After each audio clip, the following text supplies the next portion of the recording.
Hi, I'm Angie Cooley. My problem in practice is to redesign a composition lesson. What I'm hoping to do is to increase the engagement and the interest with my students in this composition activity by including technology and also an element of choice, which will hopefully give them some buy-in into the lesson.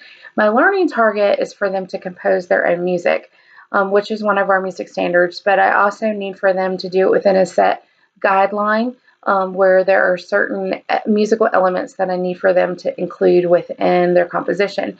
Now, the original lesson had them composing on a piece of paper using traditional notation and writing it down using all the different elements that are included in the rubric, but having to figure it out entirely in their head or by singing it to themselves. One of the main changes that I made to this lesson is that I wanted to give them an instrument to use to help to compose. Some of them really struggle with being able to figure out what the song would sound like just by what it looks like on a piece of paper. And so by giving them an instrument, they can make their decisions on where they want the melody to go, up or down, by what it sounds like on the instrument, so they can make a better choice. The rhythm is pretty easy for them because they can sound that out pretty easily, but the pitches high and low are still a little bit of a struggle. In addition to using the instrument for that, one of the elements of technology that I want to add is that they are going to actually perform their composition on their instrument that they composed on while a partner videos them on the iPad, and then they're going to upload that into our Google Drive for me to assess their composition.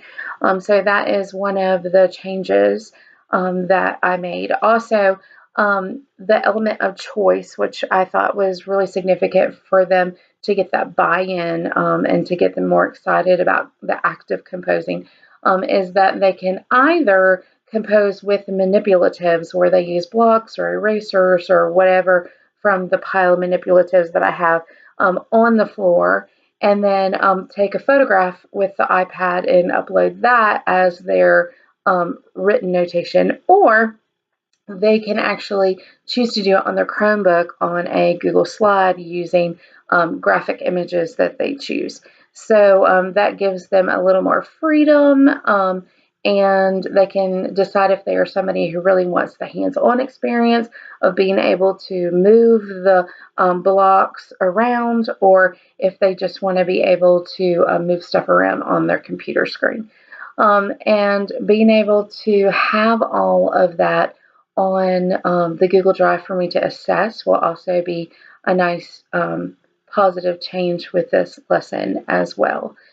So I am hoping that the excitement of them getting to use the technology, getting to work with a partner to record, getting to have the element of choice is going to really improve the engagement and interest within this particular set of activities for this lesson. Now, one of the things that I'll have to do, of course, is work on some new procedures, like making sure that they know how they're supposed to use the iPads correctly, making sure that they have directions on how to upload into our Google Drive, and make sure that they know how to save it to where I can tell it's theirs, that they saved.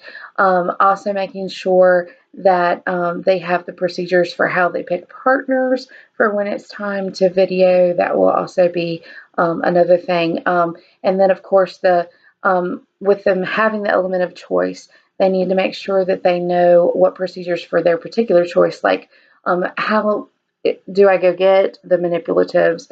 Where do I put them back when I'm done with them? Where can I get a Chromebook?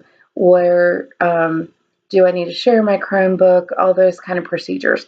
So there's going to be a lot more of those things to add into it, and I want to make sure that I have everything set up clearly so that there's no way that there is room for confusion to make things harder for them, or to make things too crazy during the activity.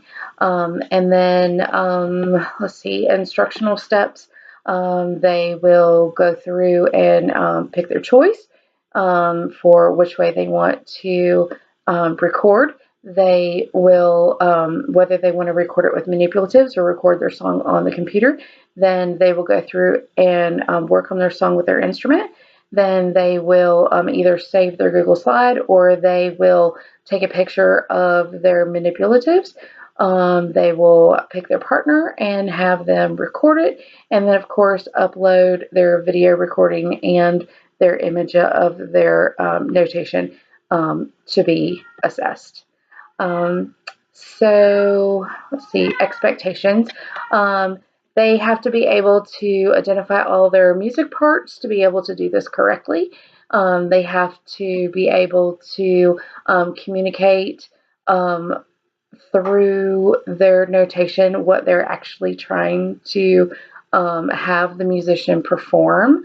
So they need to understand what it would look like if the notes were moving up, or what it looks like if the notes were moving down. They need to make sure they have the right number of beats. They need to know how to count beats.